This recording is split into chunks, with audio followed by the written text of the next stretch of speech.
الله الرحمن الرحيم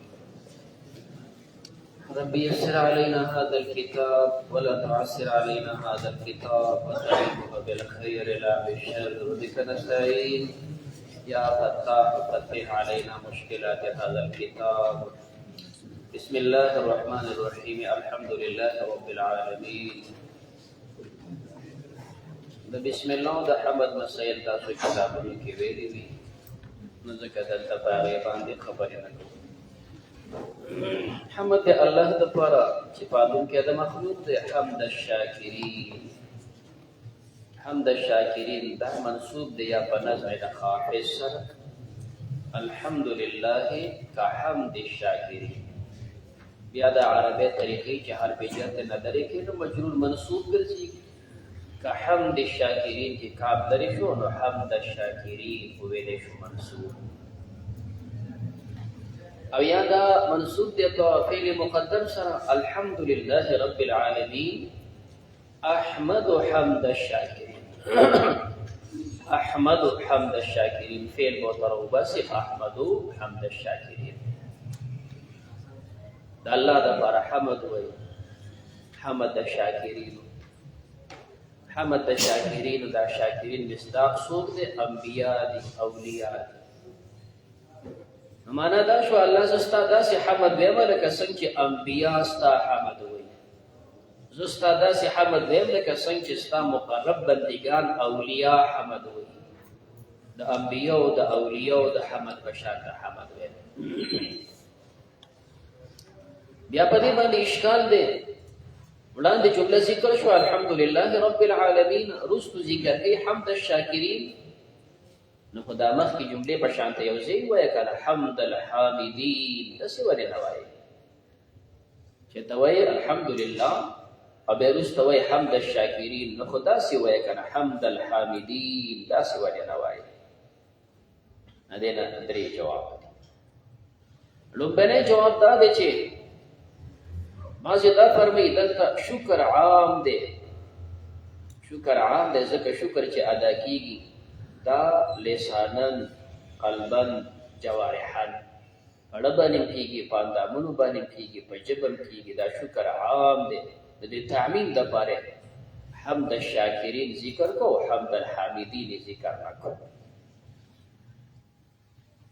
په دې جواب باندې اشکال دی ټیک ده که دا شکر عام دی په یو لحاظ باندې نو دا حمد خو هم عام دی په بل لحاظ باندې ځکه حمد ثنا باللسان په ژبه خو ویلی شي خو لیکن سواء کان بمقابله النعمه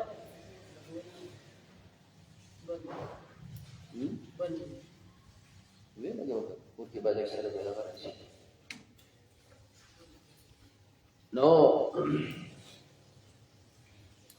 حمد الحامدین دکې خو تعمیم دی وجه دا ده چې حمد دا ثنا باللسان وي خو عامه ده که مقابل د نعمت یو که مقابل د نعمت نه نو تعمیم خو په دې حمد کې هم راځي لکه څنګه چې شکر کې تعمیم دی دا قلبن وي جوارحن وي لسانن نو لہذا که تعمیم ته وکتې شي نو تعمیم خو په هغه کې هم دی نو په دې بنیاد باندې دا جواب چې ګینې د کې تعمیم دی کمزور دی دویم جواب کوي شي چې دا تفنن فی العبارت دی دا د مصنفینو طریقې عبارات یو شانتي بل شانتي ذکر کی دا د کلام حسن وي انت حمد ذکر کو الحمدلله رب العالمین دلته ور سره شکر ذکر کو حمد الشاکرین تفنن فی العبارت دریم جواب کوي شي شکر چې کوم دی تعظیم المنعم لکونه منعما شکر دا مقابل د نعمت کی وي تعظیم المنعم لکونه منعما د منعم تعظیم دی ځکه چې دی منعم دی عادل ته د کتاب لیکي چې هر کله کتاب لیکي دا د الله یو لوی نعمت دی په دې مصنف باندې چې دی قابل د کتاب د لیکلو کو چې هر کله دا نعمت نو ځکه شکر ذکر کو تعظیم المنعم لکونه منعما د الله انعام په د باندې چې قابل د تصنیف وګرځو نو ذکر کو حمد الشاکرین والصلاة والسلام على خير البرية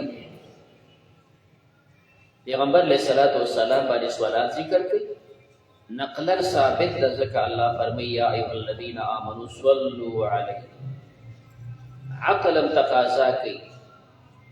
چې پیغمبر علیہ الصلوۃ والسلام باندې صلوات ویلې شي وجه دا ده چې مصنف رحمه الله کتاب لیکي څه خبرې داسې وي چې هغه اختیاري وي او څه خبرې داسې وي چې هغه غیر اختیاري وي نو سبق وایي په خپل اختیار باندې علم حاصلوي سټکه به زده کړي خو ستا په دې علم خیر مرتب کېدل دا به اختیار کې نه دي تا نه به دیني خدمات اخیستل دا به اختیار کې نه دي څوک الله قبول کړي دیني هغه ته نوالي اعمال او څه داسې وي چې هغه محروم کې وي بس نو دا کتاب لیکل د مصنف اختیار کې خودي وړاندې چې بده خیر مرتب شي د الله په احسان او قبولیت باندې کیږي نو دا غ قبولیت د پر وساتت د پیغمبر صلوات وړاندې کو صلوات و السلام چې الله زما دا کتاب قبول کړي او څه خیر په مرتب شي صلوات و سلام دی علی خیر البریه بریه ویل شي مخلوق تا کوم چې سورته بلد کې هغه ذکر دی اج خیر البریه او شر البریه خیر البریه مصداق پیغمبر علیہ الصلوۃ والسلام دے صلوات سلام دی په خیر البریه باندې محمد ذات نه بدل دے خیر البریه څوک دی چې محمد صلی الله علیه وسلم و آله الطیبین الطاهرین څنګه صلوات او سلام دے په خیر البریه باندې دا رنګ داغه په آل باندې چې طیبین او طاهرین الطیب او طاهر دو صفاتونه ول ذکر کړل دا دو صفاتونه د هر یو مصداق بیل بیل ویل شي دا څه ویل شي الطیبین اقوالا الطاهرین افعالا دا داسې خلک دي چې اقوال هم پاک او افعال هم پاک یا الطیبین قلبا الطاهرین جواهرا لونه پاک اندامونه چې پاک قاله الطیبین قلبا الطاهرین جوارحا یا بیلش الطیبین فی الدنیا الطاهرین فی الاخرہ دنیا کې دا طیب طاهرین آخرت کې هم دا پاک یا بیلش الطیبین باطنا الطاهرین ظاهرا باطن پاکو ظاهر پاکو دا سی خلقو چې ظاهر او باطن دواړه پاکو اشکال دا دی چې هر کله صلوات او سلام ذکر کیږي پیغمبر علیہ السلام باندې او په آل باندې صرف دومره عبارت ویلې شوی چې آله دا کافی وا صفات ذکر کولو ته هیڅ ضرورت نشته وجه دا ده چې کوم سړی آل د پیغمبر دی دا کافی ده چې په دې باندې صلوات او سلام ذکر کې ځکه آل یو لوی مرتبه او منقبت دی نو دې ته پکې څه ضرورت چې طیبین الطاهرین جواب ته نه ده چې دا رستو صفات ذکر کولی شي دا استحقاق ته اشاره ده یو څه چې چاته ملاویږي کله په توفیل د غیر کې ملاویږي او کله یو څه ملاویږي په استحقاق سره مثال په تور عالم دی هغه چې کوم د مدرس دی هغه خطیب دی هغه امام دی عالم وفات شو داغه بچي سابق سے چرته الفبای ویلي دي خو نور بس پوېږي نه یره چې زموږ د مولوی سے بچي د بس د زموږ ایمان ښه دا زموږ د خطیب بچي او جوړه به زموږ خطیب د ته خطابت او امامت ملو شو خو په توفیل د پلار په خپل ته اهل ني او دوی مدار چې اوسې انسان ته ملاويږي په خپل استحقاق سره پلار عالم بچي عالم دي اوس کته د امامت ورکه خطابت ورکه درس ورکه هغه خپل عالم دی خپل د دې اهل دی نو بهتر صفت هغه چې په خپل د استحقاق سره حاصل نه په توفیل نو دوی د پر خو توفیل د غیر صفت ملو دی چې عالیت دی روز تور پس صفات ذکر کوي طیبین الطاهرین دا خلق په خپل مستحق خلق دي دوی کې دا صفات دي چې د مستحق د دې چې د باندې صلات کوه نو ځکه ول صفات ذکر کو آله الطیبین الطاهرین دا و آله دا عطف محمد صلی الله علیه وسلم باندې نه دی دا عطف دی په خیر البریه باندې والصلاه والسلام علی خیر البریه والصلاه والسلام علی آله صلاه والسلام په خیر البریه دی او صلاه والسلام په آله او دا عطف محمد موای کچری دا عطف شي په محمد باندې نو اوس دې خبره کوله چې محمد خدا بدل دی د بریه دا خو بدل دی د خیر بریه نه چې ته عطب کو نو کوم څه چې ملحوظ په جانب د معطوف علیه کې هغه ملحوظ په جانب د معطوف کې نو هغه معطوف علیه خیر البریه هغه بد دې سره به لګي او به تاسو وایي چې والصلاه والسلام علی خیر البریه آله خیر بریه آل دی او خیر بریه خو آل نه دی خیر بریه خو صرف پیغمبر دی نو په محمد به نه عطب کې په دې خیر بریه به عطب کې او د آل لاندې وشي آل الطیبین الطاهرین قال رسول الله صلی الله علیه وسلم پیغمبر علیہ السلام فرمایلی دي تعلموا الفرائض وعلموها الناس تعلموا الفرائض وعلموها الناس د حاکم او د بهقي پر روایت کې چې دا ټکی راغلی د هغه داسې راغلی تعلموا الفرائض تاسو فرائض زده کوئ وعلموه او دا بل تخایي تعلموا الفرائض وعلموه الناس پکې نشته سره روایت کې راغلی خو د حاکم پر روایت کې دا علموه دا فرمایي فإنه نصف العلم دا نیم علم نو تعلموا الفرائض وعلموه خلق ته خای ځکه فإنها نصف العلم دا نیم علم مصنف رحمه الله د خپل کتاب ابتدا کې دا حدیث مبارکه ذکر کو یو خدا ذکر کو چې کوم دی تیمنا تبرکن د پیغمبر حدیث ابتدا کې ذکر کو د کتاب برکتی کولو د پاره تیمنا تبرکن ذکر دا حدیث ذکر کو دویمه دا ده چې دا حدیث ذکر کو په دې سره حاصل شي براعة الاستحلال تفصیل تاسو کتابونو کې وایي براعة الاستحلال اول د کتاب او خطبه کې داسې ټکي ذکر کې چې روسته مقصود ته اشاره ده نو په دې خطبه کې دا ټکي ذکر کو دې ته اشاره کوي چې روسته کتاب ور علم فرایض کې ده علم میراث کې ده نو دې حدیث باندې براعة الاستحلال حاصل او دریمه فائدہ پکې دا ترغیب د طالبانو ته حدیث ذکر کولو کې دریمه فائدہ ترغیب د طالبانو ته چې د طالبانو ته شوق ورکړي دا ګوره دومره اهم خبرې دي چې دا نیمه علم دی نو د ترغیب د طالبانو د پاره د حدیث ذکر کو چې فائدہ حدیث پر آئے نو ځکه ابتدا او خطبه کې حدیث مبارکه بیان کو تعلم الفرائض تعلموا دا امر کوي تعلموا دې وجنا علم فرایض د کول دا فرض کفایي مرتبه ده علاقه کې یو عالم داسې وي چې په دې پوهیږي د نور واړه خلاصه او که یو عالم هم داسې وي دا غون ګناګار تعلم الفرائض فرائض چې کوم دا د فریضه الجمع ده فریض ویل شي چې کوم ده قطعه مقدر ولیدا په دې علم فرائض کې هم د هر سړي حصہ قطع دین او مقدر دا قطع ته وي دا چې کوم ده مقدر والی ته ویل شي او اصطلاح د شریعت کې فریضه ویل شي چې علم باصولین علم فریضه دا داسې علم دی چې په خپل قواعد سره من فقه و اصول دا فقهنا دا علم اصولنا دا غي چې کوم ده استفاده کولی شي من فقه وحساب تعرف كل من تركته په دې باندې د هر وارث ترکه معلومیږي علم حساب کې پکاريږي علم فقه دا د هر وارث ترکه په دې باندې معلومیږي بیا جمع شي فرایض او بعضی حضرات فرمایي چې دا فرایض دا یو قسم علم دی نوم دی څنګه انصار دا علم چې هر کله علم شو نبی دې ته ضرورت نشته چې دا دی مفرد ولا فریضه راو باسي چې عالم شو بیا د یو او د غړو د لپاره دا برابر استعمالي نو دی وجنه په نسبت کې به فرایضی المدق سروغ صيغه وایي دا نه چې د نقل کې مفرد ته فریضه او به نسبت کې فریضتی وتوي نجدا سینا فریضی وتوي نجدا سینا چې عالم دې کو به مدق شانت نسبت کوي فرایض نو فرایضی او بعض دا جمع د مفرد د لپاره چې فریضتون مفرد ته تعلم الفرائض وعلمها الناس دا خلق تخای فانها نصف العلم ثاني علم اوس دانیم علم ولید ځینې حضرات فرمایي چې دا حدیث دا ډېر روایت دا د متشابهات دي بس پیغمبر وی نیم علم دی خو موږ په نه پوهیږو نو متشابه ده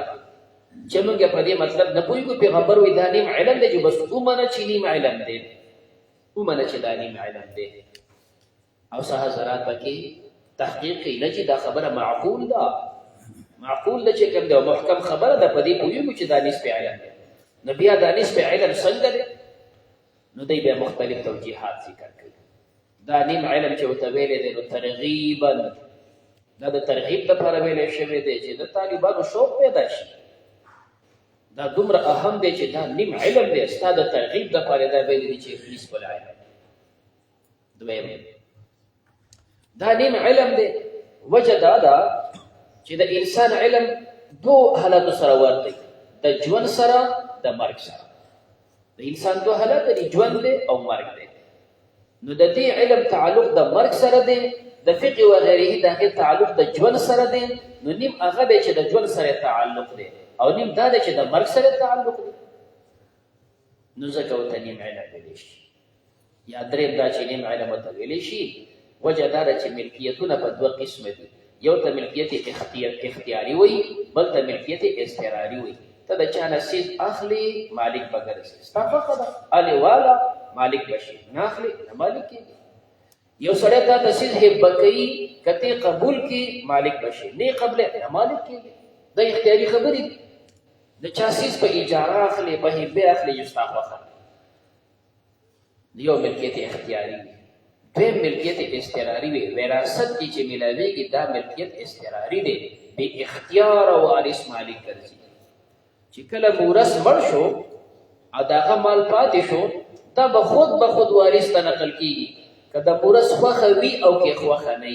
کاغه پر رضا دی او که پر رضا نه دی کدا بلې چې کوم د خبره خوخه یو خو استا ملکیت ته بسیج راځي بیا کتر خپل ملکیت ته وباسي بستا خوخه یو ملکیت اختیاري وي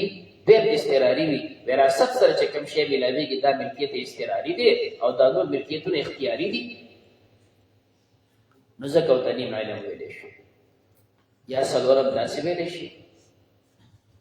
چې په دې علم کې جزئیات ډېر دي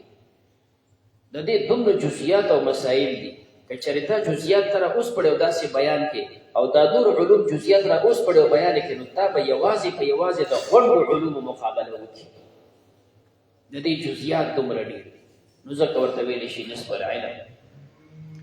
قال علماؤنا رحمهم الله ده فرمای زموږ علماء داسې ویلي دي الله دې په رحم وکړي قال علماؤنا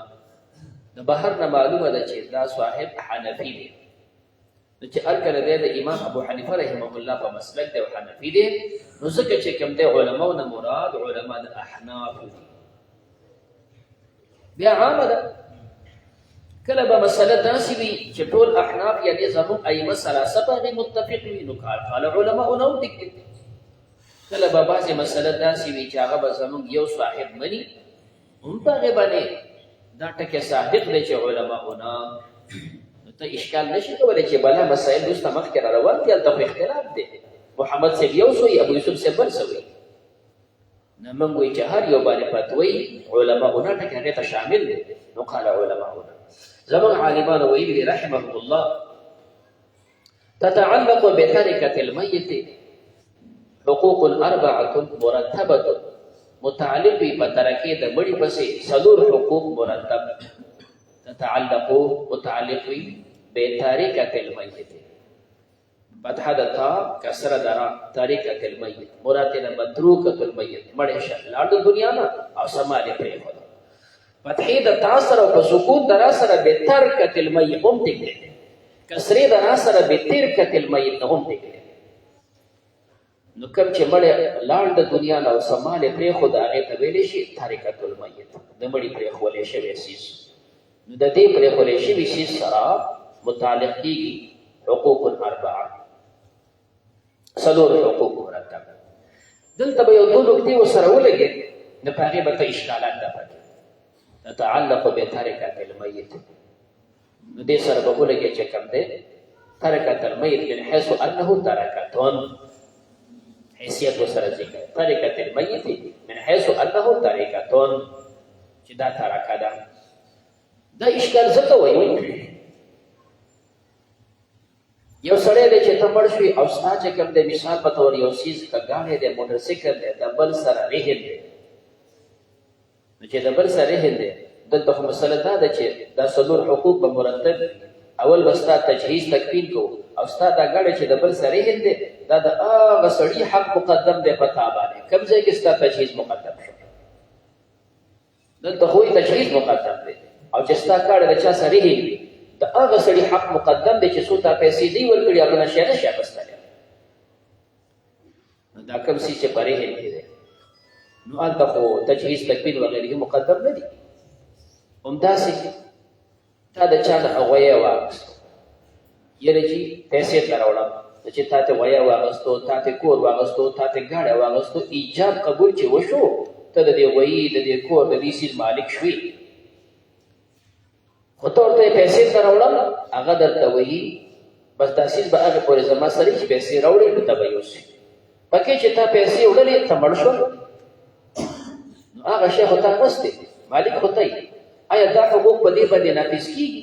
چې مخکې ستا تجهیز تکفین وکړو نه نافظ کېږي چې څو تا د هغه پیسې نه وي ورکړي تا به څیز نشي راوستلی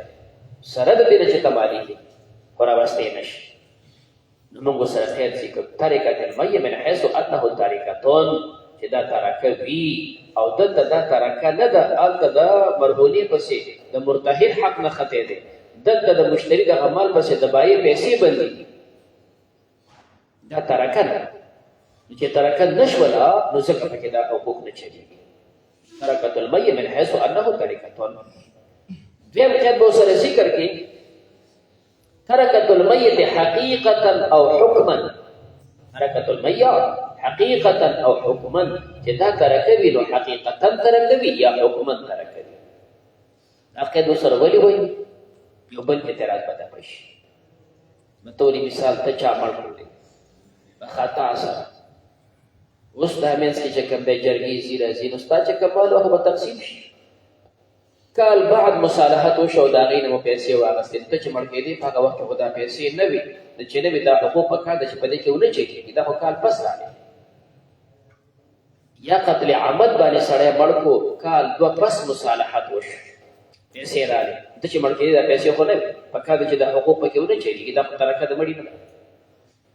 په سعودي کې او په دوبۍ کې سړی مړ شو د هغه ځای نه د هغې پسې فنډ پیسې 2 کاله پس راورسېدې نو ته چې مړ کېدې تا سره خو پیسې نه وي دا خو 2 کاله بعد راغلې په کار ده چې دا حقوق پکې ونه چلیږي او دا حقوق په هغه کې هم چلیږي نو هغه خو ترکه نه ده هغه وروستو کال بعد میلاوي نو موږ سره قید ولګوو ترکه حقیقتا او حکما دا ترکه حقیقتا وي او که دا حکما وي دا ترکه حقیقتا وي کم چې تا پسې وروستو د سعودي او د دوبۍ نه پیسې راځي یا ته چا وجلی وي او په هغې نه موږ دیت اخلو یا ته چا وجلی وي عمدن او په مصالحت پیسې اخلو نو حقیقتا ترکه خو نه ده خو حکما ده ځکه ستا په سر باندې پیسې را روانې دي تا ورسره قید ذکر کو ترکة حقیقتا او حکما دا حکما ترکه ده نو ځکه پکې دا 4 وړه حقوق په دې کې چلیږي حقوق الاربعه 4 حقوق چلیږي مرتبتا په ترتیب سره مختصر هغه 4 حقوق داسې دي یو سړی وفات شو وبګو مال شته کنه نه کمال نه په خبره بیغمه شو د تجهیز او تکفین چې څومره خرچه ده دا به هغه سړی کوي چې دی جمدیو د ده نفقه پچاوه دا بابا چې جمدیو په زوی باندې ډوډۍ وه دا بچی چې مړ شو په پلار یې ډوډۍ وه دا رور چې مړ کېږي په رور یې ډوډۍ ده نو چې هر کله په ژوند کې په چا باندې نفقه وه او اوس دی وفات شو دا تجهیز او تکفین به ورته مکه سړی کوي ځکه خپل مال یې نشته او که نه دا سړی مړ شو د خپل مال هم نشته او داسې رشتهدار یې هم نشته چې د ژوند په هغې باندې نفقه لازم هغه رشتهداري نشته یا رشتهدار شتې خو غریبانان د هغوی سره څه شتې نه نو بیا به 3 نمبر لاړ شي بیت المال ته بیا به اسلامي بینک او بیت المال دله پیسې ورکړي چې دې سړي تکفین او تجهیز وشي یعنې چې دا پکې نشته خپل مال هم نشته اقربای نشتا، بیت المال نشتا، یا بیت المال کې پیسې نشته. څلورم نمبر به بیا ولګېږو، اوس به وله سوال وکړو، څادر به وله خور کړو، دا مسلمان منډه لږې پیسې وله راجمع کړي. خو دا سوال چې کوو دا صرف کفن ضروري دپاره کوو، نه د کفن سني دپاره. کفن سني د سړي 3 کپړې دي، د ښځې 5 کپړې دي، او کفن کفایي دا 2 کپړې دي د سړي، او د ښځې 3 کپړې وي، او کفن ضروري 1 کپړه چې پکې تاوي کړي. سوال به وکړي یو څادر دپاره چې یو څادر له چا ورکړو، په دې کې توپ او دفنې کړي. دا هغه صورتونو چې د خپل مال نشته. اوس که مال یې پرېښی دی نو بیا اوس به دې حقوقو ته راشو، نو د دې غوړ مال نه به د تجهیز تکفین کوو. که په دې مال خلاص شو بس خبره ختمه شوه، او که نه موږ د تجهیز تکفین وکړو بیا یې مال پاتې دی. دویم نمبر اوس به له قرضونه خلاص وو. که په دې قرضونو کې غونډې پیسې ختمې شي بیا هم خبره ختمه شوه. دا 2 څیزونه چې د هغه تکفین دی او د هغه قرضونه خلاصول دي، د ټول مال سره تعلق دی. او که نه موږ قرضونه مو له خلاص کړو یا قرضونه نشته. دریم نمبر بیا وصیتونه دي. وصیت دا چې څونه مال اوس پاتې دی، د غوړ مال نه، دا اوس چې کوم مال پاتې دی دا د 3 حصه پورې. او څلورم نمبر چې بیا کوم شی پاتې شو دا به ورثو ته لاړ شي. دا به څلور حقوق دي، حقوق الاربعه. الاولو یبدأو، اول دا چې په دې به شروع کولی شي بتکفینه و تجهیزه، د هغه په کفن ورکولو او د هغه په تیاري باندې. د اول نه په خپله پته ولګېده چې دا څیز مقدم دی، بیا یبدأو ذکر کولو ته ضرورت نشته. چې اول شو خو ابتدا د دې نه شوله که بیا یبدأو ولې ذکر کېږي؟ دا یبدأو چې ذکر کېږي دا دپاره د تاکید ذکر کېږي. اول بم دی، شروع بم د دې نه کې، هسې نه چې ګوره بل ترې رامخکې کې. اول بم دی، شروع بم د دې نه کې، د څه نه؟ د هغه په کفن او د هغه په تجهیز. تجهیز ویلی شي چې دا سړی مړ شو، د دې ځای نه واخله چې مړ شو، د ده لمبول، د ده وړل، د ده اوچتول، د ده چې کوم دی بل عام چې خاورې قبر کنستل، هغې ته ښکته کول. خو چې مړ شو دې نه ولې او خاوره ډېری پرې جوړ کړي، دې منځ کې چې څونه کارونه کېږي دې غونډو ته تجهیز وایي. چې سړی مړ شو او د دې ځای نه اخلي او دی په خاورو کې پټوو، دغه ځای پورې چې څومره په ده راځي دې ټولو ته تجهیز وایي. په دې تجهیز کې خو کفن هم دی، ځکه چې مړ شو نو موږ به د کمیس پرتوګ وباسو، غسل ورکوو، بیا ورته کفن اچوو. نو د تکفین ذکر کول ته بیا ضرورت نشته، بلکې الاولو یبدأو بتجهیزه، دا کافي وه. خو لیکن دی بیا هم خاص ذکر کوي بتکفینه، ځکه په دې کې چې دا مړ شي دې نه والي او هلته چې دفن کې په دې کې اهم ټکی د هغه کفن دی. دا اهم ټکی پکې کفن دی، نو خاص کفن ذکر شو. وروسته پسې عام ذکر شو چې شروع به کړو د هغې په کفن باندې او د هغه په تجهیز باندې. لومبیا به که بالفرض غسل په پیسو ورکولی شي، راواله مالې غاسل لا وله پیسې خو سړی ولګوه، یعنې چې کفن په پیسو اخیستلی شي، دا به اوس د نیګورې نه راوړي، دا پیسو خلک راوړي، ورکه پیسې پرې راوړه. یعنې چې دا خو د هر یو دپاره به ځان له کوزې راغواړي چې اوبه پکې راوړي او دی پکې ولمبې، ورشه کوزې به راواخلي. خو چې څومره په ده خرچه راځي خو دا سړی به سنبالو. اوس د کلي خلک یې نه وړي، په پیسو بیا وړي، ورشه ګاډۍ په پیسو باندې پاک، هغه جنازې په پیسو کېږي ولوې که، دا قبر یې په پیسو کنستلی شي ولوې که. یې د خاوره پیسو بوټی نه چې پیسې به ورکړې، ورکړه پیسې وله. خو چې کوم څیز په پیسو کېږي هسې کېږي خو ډېره ښه ده، خو چې په پیسو کېږي خو د دې ځای نه واله چې په دې موږ خاورې ډېرې کړو، پټې کړو، دغې پورې دې ته تجهیز وایي. بیا دا کفن چې ورکوو، دا تجهیز که ورکوو، نو من غیر تبذیر ولا تقدیر. تبذیر زیاتی به نه کې، تقدیر کمی به هم نه کې، برابر د سره نقطې ولګوو. من غیر تبذیر ولا تقدیر کما وکیفا، کما وکیفا، دا دوه ټکي سره ولګوو. تبذیر زیاتی به نه کې، کما د سړي کفن دی 3 کپړې، 4 به نه ورکوي، 5 به نه ورکوي. د ښځې کفن دی 5 کپړې، 6 به نه ورکوي. دا تبذیر دی. کمی به هم تقدیر، د سړي کفنو 3 2 به نه ورکوي، د ښځې کفنو 5 3 او 4 1 به نه ورکوي، 5 پوره کوله. من غیر تبذیر ولا تقدیر کمن ولا کیفا کیف او صوت او صوت ترجیم معنا دا دا چې دې سړي په ژوند کې څنګه کپڑے اچولي هغه شانې کپړو نه بدله کفن ورکو داغه نه بیکاره کپڑے به ته وګنا چوي داغه نه قیمتي کپڑے به ته وګنا چوي هغه شانې کپڑے بوله ورکو فقهاء حضرات ذکر کړی دي انسان چې کپڑے استعمالي عموما په درې قسم وي یو قسم کپڑا هغه وي چې هغه خلک خاص اخترو کې اچي خدا د هغه زمانه رواج و او دویم قسم کپڑے خلک په کور کې زمیندار او دکانداري په کور کې استعمالوي اخترو کې قیمتي کپڑے وي عام استعمال کور کې دا ادنا کپڑے وي او دریم چې د امزولو یارانو دوستانو سره ګرځي دا به درمیانه کپڑے وي دا درمیانه کپڑے بولاله نه بوله اعلی اخلي د اختر وابا نه به ادنا اخلي د خپل زمینداري دا درمیانه کپڑے دا وایي نو دې کې به تبذیر نه اعلی بناله تقدیر بني ادنا زموږ په زمانه کې دا فرق نشته د اختر او د بل تقریبا تر چې ګره جزئیات د فقه دا وخت سره بدليږي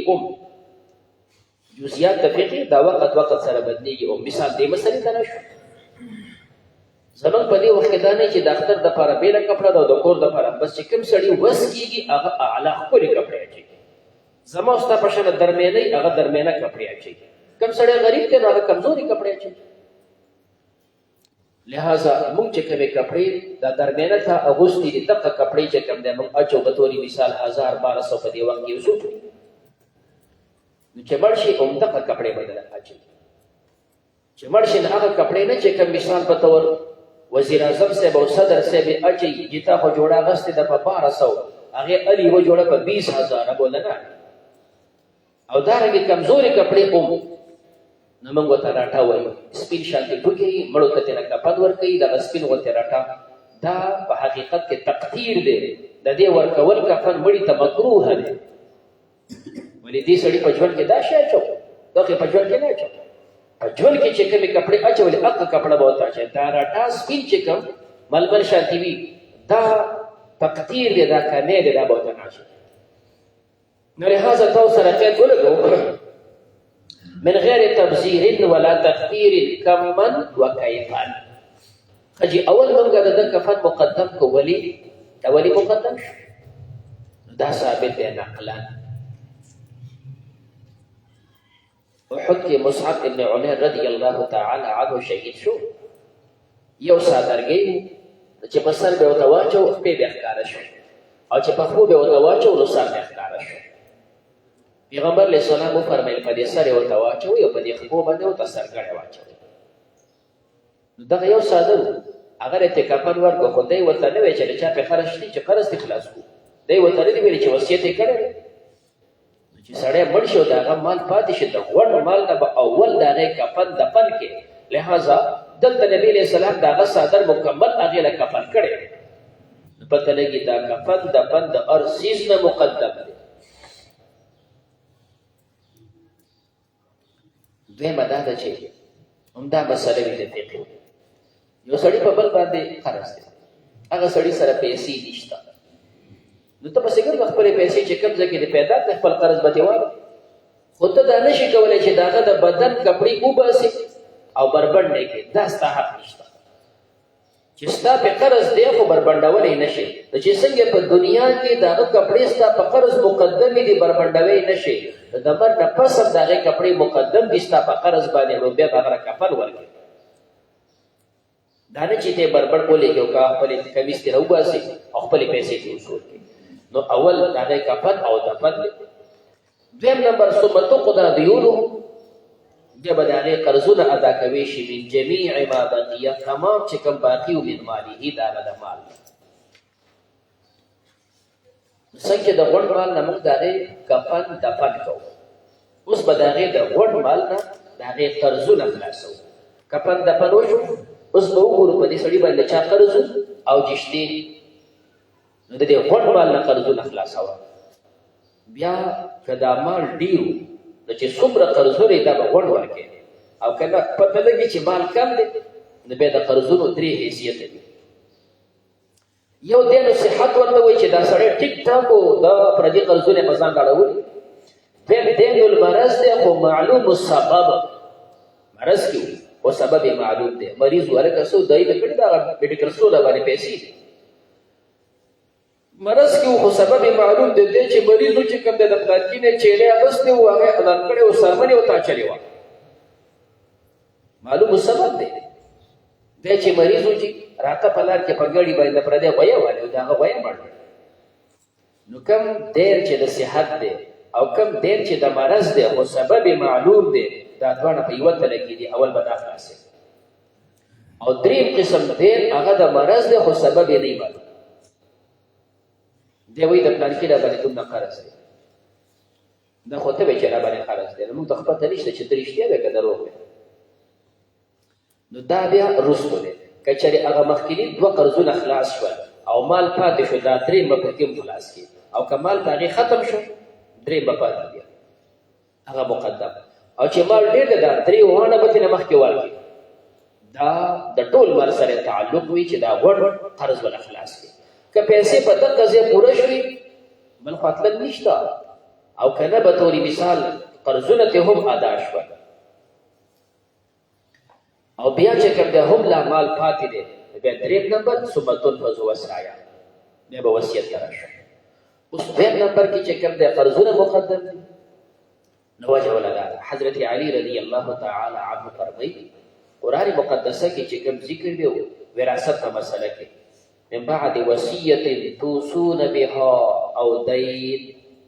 وی دلته خو وصیت مخکې ذکر دی توصون بها او دین او دین رستو ذکر دی او پیغمبر علیه الصلاۃ والسلام چې تقسیم کول دین به مخکې وصیت رستو نبی علیه السلام مخکې دیو خلاص کړي. او آیت کریمه کې اگر چې دین خو مقدم و خو دلته دین رستو ذکر کیږي وصیت مخکې ذکر کیږي وجه دا ده چې دا وصیت چاته ملاویږي دا مفته ملاویږي نو دی خو دې سړي یا رضا شته یا رضا نشته او هر چې دین دی نو دین لپاره مطالبه ده هغوی ما پیسې درکړي زما پیسې خلاصې کړه او وصیت دا خو مفته ملاویږي نو د دې مفتوی د وجې نه د چا بړه نه نو دې مخکې ذکر کو چې دې باندې حکم داسې لازمي دی لکه څنګه چې په دین لازمي دی ځکه دا دواړه الله په کلمې د او ذکر کوي من بعد وصیت توصون یوصون بیا او دین دا دواړه برابر دي چې دین خلاصول لازمي دي دا وصیت پوره کول هم لازمي دي. نو لہذا علی سے فرمایي پیغمبر علیه السلام به دین مخکې پوره کوو. بیا دریم نمبر ثم تنفذ وصایاه بیا به نافظ کېږي د هغه وصیتونه دا وصیتونه چې نافظ کېږي من ثلث ما بقیه هغه مخکیني دو حقوق د هغې د غوټ مال سره تعلق کفن دفن مو شو قرضونه هم خلاص شول په طورې مثال یو سړي 4,000 روپۍ پرېښي دي کفن دفن قرضونو کې ترې زر لاړې 3,000 پاتې شوې اوس چې وصیتونه کړي دا وصیت په ثلث کې وایي خو د 4,000 ثلث نه د دې ما بقیه چې 3,000 دي دې ثلث کې به خبره کوو دا ما بقیه هغه 3,000 دي. اوس چې دی وصیت کوي نو وصیت 3 صورته دي په غوړ باندې وصیت کړی په ثلث او په ثلثین او په نور یې کړی دی او یا چې کوم دی دریم دا چې په ثلث یې کړی خو په هر صورت کې په ثلث باندې وصیت ټیک دی د ثلث نه زائد وصیت هم غلط دی په غوړ مال باندې وصیت هم غلط دی. خدا چې په ثلث وصیت صحیح دی په زائد صحیح نه دی په کل صحیح نه دی نو خبرې پیدا شوې. یوه خبره دا ده چې په ثلث باندې وصیت صحیح دی او دویمه خبره دا چې زائد یا په کل وصیت نه دی صحیح. په ثلث وصیت ولې صحیح دی یو خو الله وایي یوصون بها وصیت راغلی نبی کریم علیه الصلاۃ والسلام فرمایلی دي ان الله تصدق علیکم بثلث اموالکم فی آخر اعمالکم الله په تاسو خیرات کړی دی په ثلث د مال په آخري عمر چې ته د دنیا نه ځې نو تا اختیار درکړو چې ته ثلث باندې وصیت کوې نو کولی شي لهذا ثلث پورې وصیت صحیح دی. حضرت سعد رضی الله تعالی عنه ته پیغمبر علیه السلام فرمایي دی ابو داود کې روایت دی فرمایي زما یو لور پاتې کېږي نو زه څونه وصیت وکړم د نورو دپاره دونه وکړم پیغمبر علیه الصلاۃ والسلام ته اخره چې ثلث ته راغلی والثلث کثیر دا ثلث ډېر شی دی نو لہذا ثلث پورې وصیت کول جایز دي د دې احادیثو نه پته ولګي. اوس د ثلث نه اخوا زیاته دا نه دی صحیح، په کل مال باندې وصیت نه دی صحیح، خدا ال نه دی صحیح چې دا وصیت شوی دا یا د اقاربو د پاره یا د اجانبو د پاره، خو ورثه په رضا دی، ورثه په رضا دی. کچری ورثه په رضا او به ټیک دی، اقاربو د پاره وصیت نه. پیغمبر علیہ السلام فرمایي الا لا وصیت لوارثین، د لپاره وصیت نشته، د بل د لپاره وصیت د ثلث نه زیات نشته. او دا په دې وجه نشته چې د ورثو حق برباد نشي. خو کدا ورثه په راځي یا سړی مړ کیږي، دا بنگله به د مشر زوی د لپاره دا کشران وي بده څنګه مشر دی، موږ له باندې ټیک ده چې کشران په راځي دي زموږ سکا دی ټیک ده، دا وصیت دی او دا باقي به وراثت. او کدا کشران نه مني وصیت غلط دی، ځکه دا مشرور دی، دا د دې نور ورور دی، په تقسیم ور سره چي. او کدا ثلث ته زیات کړي پر دې د پاره نو بیا ال نه صحیح کېږي چې دا ورثه ولا جایز نه وي. او که ورثه وي دا ځل لارو او نیم په نیمه باندې د چا د لپاره خیرات ویلې دی نو ټیک ده چې ورثه مني بیا صحیح ده. او چې ورثه نه مني د بل د لپاره وصیت د ثلث نه سیوا نه دی صحیح، او د اقاربو د لپاره وصیت نه دی صحیح. او که ورثه مني ټول تنفذ وصاياه من ثلث ما بقي، د ثلث ما بقي نه بعد الدين چې کوم دین پوره شوی. څلورم چې کوم د حق ثم يقسم الباقي، بیا به دا باقي مال تقسیمیږي بین ورثته او ما بین د ورثو د دې مړي کې بالکتاب والسنه، د کتاب سره دا باقي و څلورم حقدار چې دا به ورثو منځ کې تقسیم وي. او تقسیم چې وایي نو بالکتاب قرآن مقدسه چې څنګه ویلي، قرآن نه چې څنګه معلوم دي دا غینا، او دا رګ وسنه احادیث نه معلوم دي، و اجماع الامه او د اجماع د امت نه معلوم دي. اجماع د امت نه متوري مثال د نیا د لپاره مسله ده، د نیکه د لپاره مسله ده، دا په سنت معلومه ده. دا رګ د زوی د لپاره نوسی د لپاره مسله میراث، د نوسی د لپاره میراث، د نوسی د لپاره وراثت. نو دا نه قرآن کې دی او نه په حدیث کې دی، دا په اجماع د امت کې دی. نو دا سنت اجماع قرآن په دې باندې چې د چا حصې معلومي وي بیا به د هغې منځ کې تقسیم کو. تفصیل مخکې ذکر کړي په یو دقو.